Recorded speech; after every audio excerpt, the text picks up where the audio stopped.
My name is Lora-Jean. I am 55 years old and I live off-grid. I am going to discuss my bathroom system, my bathroom waste system. If you want to live semi-primitive, you don't want any plumbing, all you need is a 5-gallon bucket and a round a toilet cover, lid, seat. Find yourself some sawdust, find yourself some peat moss.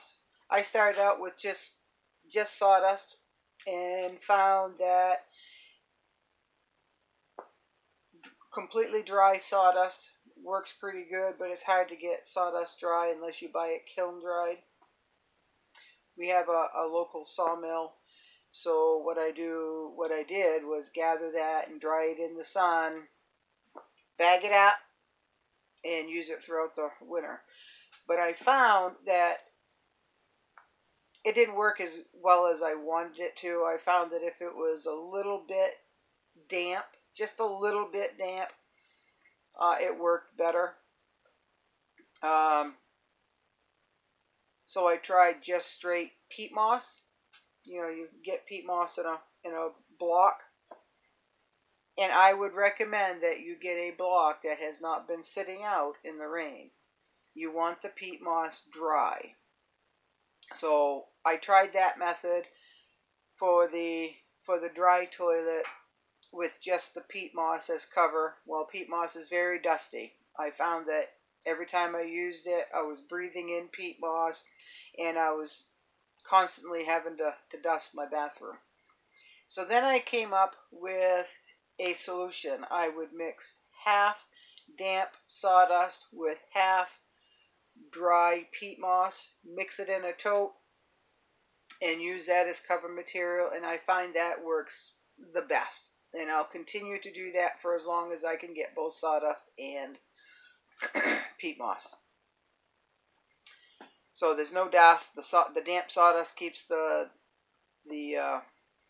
peat moss, the dry peat moss, from flying everywhere. I do mix it outside. I mix it outside, then bring the tote in.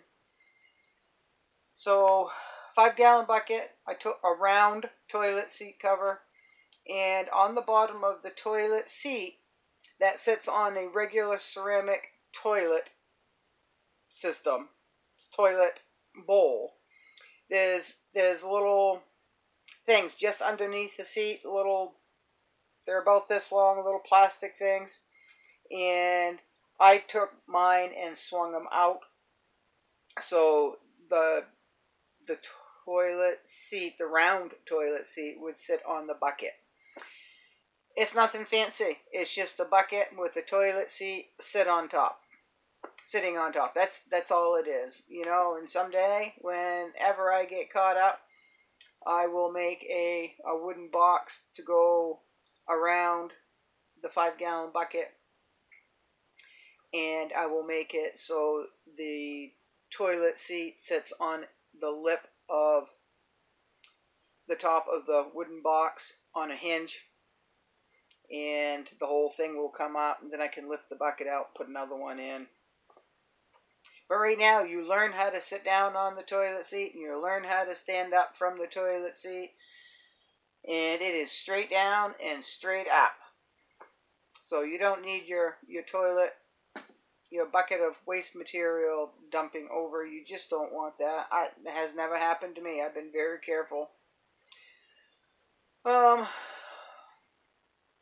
that is my toilet system. There's a proper way to empty and compost that material. It's got to be done right. It's got to be done right.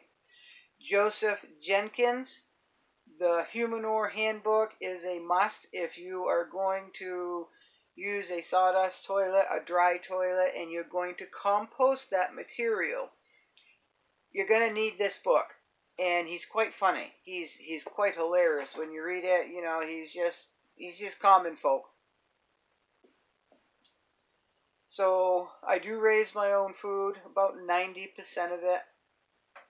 I have a garden that I started from scratch. It was just a regular chop-in. I cleaned all the brush, the trees, the waste trees, and the stumps, and I took care of all that by hand. And when I got down to the bottom, they had stripped this land years ago of its topsoil, so they stripped it right down to clay. So not only do I have a problem with runoff when it rains in the spring, I don't have any soil. So I knew I was going to have to make soil or have some soil brought in. Uh, I don't believe in buying anything I don't have to, and I don't mind working for what I want. So I went and started making my own soil.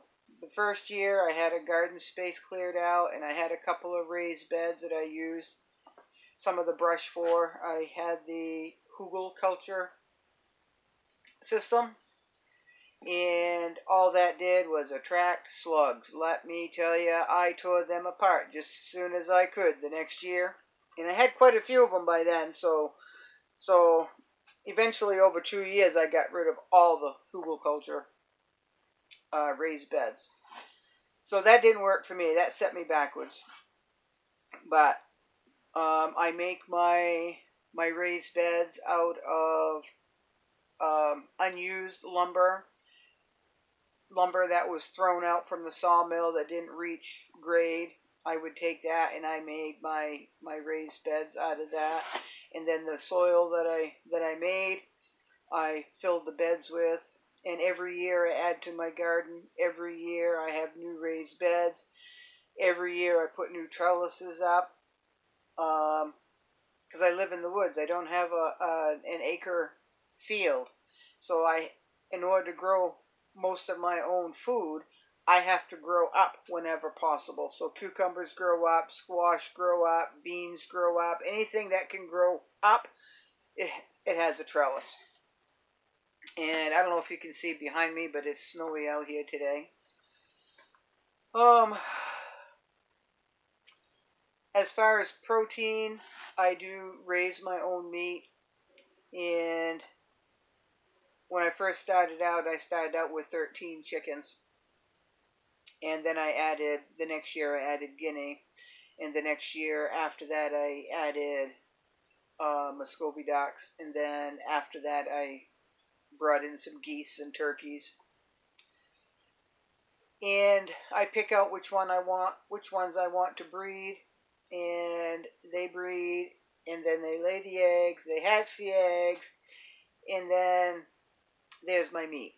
I'll cull any bird that turns out to be mean or aggressive toward the other birds or toward humans. I won't have an ugly bird in here.